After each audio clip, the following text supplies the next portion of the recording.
बिस्मिल्लाहिर्रहमानिर्रहीम। अस्सलाम वालेकुम स्टूडेंट्स, उम्मीद करता हूँ आप लोग खैर आफियत के साथ होंगे। बच्चे, आज के इस पर्टिकुलर लेक्चर के अंदर हम लोग 9th क्लास केमिस्ट्री का जो यूनिट नंबर 2 है दैट इज़ एटॉमिक स्ट्रक्चर, इसके वेरी फर्स्ट लेक्चर इंट्रोडक्शन को जो है वो डिस्कस कर रहे होंगे।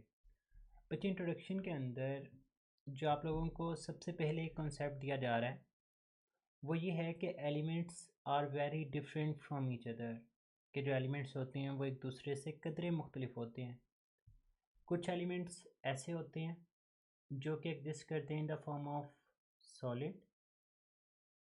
कुछ एलिमेंट्स ऐसे होते हैं जो कि एग्जिस्ट करते हैं in the form of liquid, जबकि कुछ एलिमेंट्स ऐसे होते हैं जो कि एग्जिस्ट कर रहे होते हैं in the form of gas.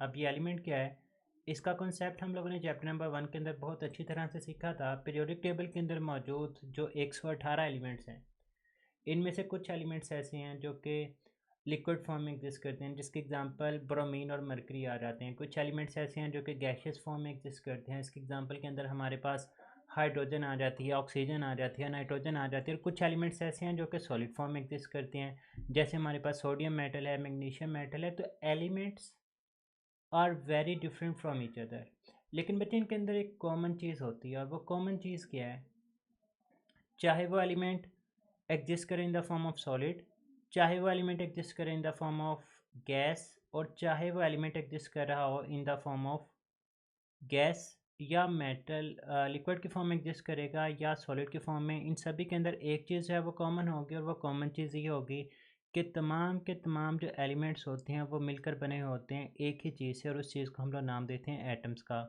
और इसी एटम का स्ट्रक्चर जो है वो हम लोगों ने बेसिकली इस यूनिट के अंदर सीखना है कि एटम क्या है, एटम की साख्त क्या है, एटम के अंदर कौन कौन सी चीज़ें मौजूद होती हैं, और इनको किस तरह से जो है वो डिस्कवर किया गया। हम लोग इन तमाम चीज़ों को वन बाय वन करके जो है वो डिस्कस करेंगे।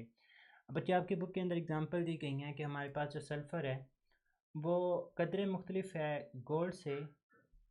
लाइक आप लोग देख सकते हैं यहाँ पर डायग्राम्स के अंदर कि जो सल्फ़र है उसकी साख्त किस तरह से है। सल्फ़र आपको कुछ इस तरह से नज़र आ रहा होगा, जो गोल्ड होता है वो आप लोगों को कुछ इस तरह से नज़र आता है।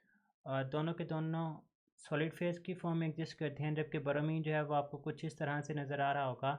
हैं ये डिफरेंट एलिमेंट जो कि एटम से मिलकर बने हुए होते हैं, लेकिन इन सभी की जो अपीयरेंस होती है, जो फिज़िकल प्रॉपर्टीज़ होती हैं, वो एक दूसरे से डिफरेंट होती हैं।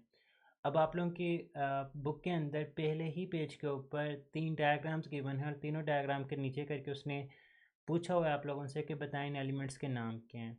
तो बच्चे, पहले जो चीज़ आप लोगों को दिखाई गई है वो कुछ इस तरह से है, ये हमारे पास सल्फ़र है। नेक्स्ट आप लोगों को जो चीज़ दिखाई गई है वो गोल्ड की डायग्राम, जो कि ज्वेलरी की फॉर्म में आप लोगों को नज़र आ रही होगी, और उसके बाद आप लोगों को एक लिक्विड सी चीज़ नज़र आ रही है, वो बेसिकली हमारे पास ब्रोमीन का स्ट्रक्चर दिया गया है। अब बच्चे, आप लोगों को एग्जांपल दी गई कि हमारे पास मेटल्स हैं, लाइक आयरन भी एक मेटल है, एलुमिनियम भी एक मेटल है, जिंक भी एक मेटल है। इनमें से कुछ मेटल्स ऐसी होती हैं जो कि एग्जिस्ट करती हैं in the very hard form. अब जो आयरन है, लोहा है, ये बहुत ही ज़्यादा हार्ड होता है, तो हम लोग कहेंगे कि कुछ मेटल्स ऐसी होती हैं जो कि हार्ड फॉर्म में एग्जिस्ट करती हैं, जबकि कुछ मेटल्स लाइक एलुमिनियम और जिंक ऐसी मेटल्स हैं जो कि एग्जिस्ट कर रही होती हैं in the form of soft metals. इनको हम लोग सॉफ्ट मेटल का नाम देते हैं, मतलब ये कि इनको ईजिली जो है वो आप लोग ब्रेक कर सकते हैं। जबकि जो आयरन है वो हार्ड मेटल है, तो इसका मतलब ये होगा कि आप लोग इसको आसानी के साथ जो है वो कट नहीं कर सकते।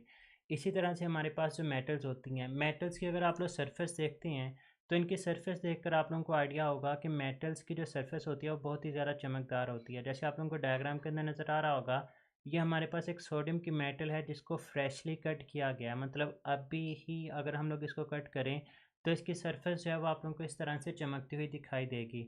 ऑन दी अदर हैंड हमारे पास जो नॉन मेटल्स होती हैं, नॉन मेटल्स की जो सरफेस होती है वो डल होती है, मतलब वहाँ पर किसी भी किस्म की आप लोगों को शाइनिंग वगैरह जो है वो नज़र नहीं आ रही होती।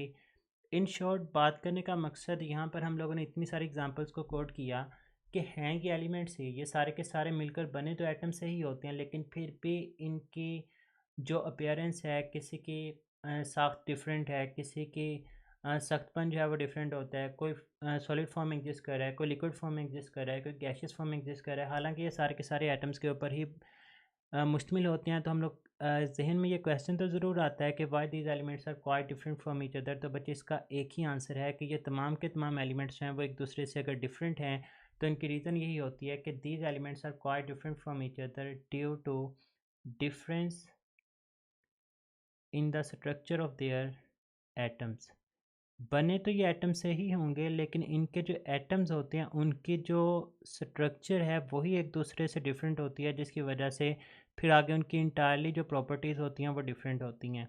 अब किस तरह से एटम का स्ट्रक्चर जो है वो डिफरेंट होता है, किस तरह से एटम के स्ट्रक्चर को डिस्कवर किया गया, इसके अंदर कौन कौन से कंपोनेंट्स मौजूद हैं, इलेक्ट्रॉन है, प्रोटॉन है, न्यूट्रॉन है, न्यूक्लियस है, इन तमाम की डिस्कवरी को हम लोग वन बाय वन करके इंशाल्लाह नेक्स्ट वीडियोस के अंदर लेकर चलेंगे। तो बच्चे आज का हमारा इंट्रोडक्टरी लेक्चर था, जिसके अंदर हमने ये चीज़ सीखने की कोशिश की कि डिफरेंट एलिमेंट्स जो कि मुश्तमिल तो एटम्स के ऊपर ही होते हैं, लेकिन उनकी अपेयरेंस किस तरह से हो सकती है, फिर ये क्यों एक दूसरे से जो है वो हमें डिफरेंट दिखाई देते हैं। इंशाल्लाह नेक्स्ट लेक्चर के अंदर हम लोग मिलते हैं, जिसमें हम लोग डिस्कवरी ऑफ इलेक्ट्रॉन को इंशाल्लाह डिस्कस करें होंगे। अपना बहुत सारा ख्याल रखिएगा, दुआ में याद रखना है। फ़ी अमानिल्लाह, अल्लाह हाफिज़।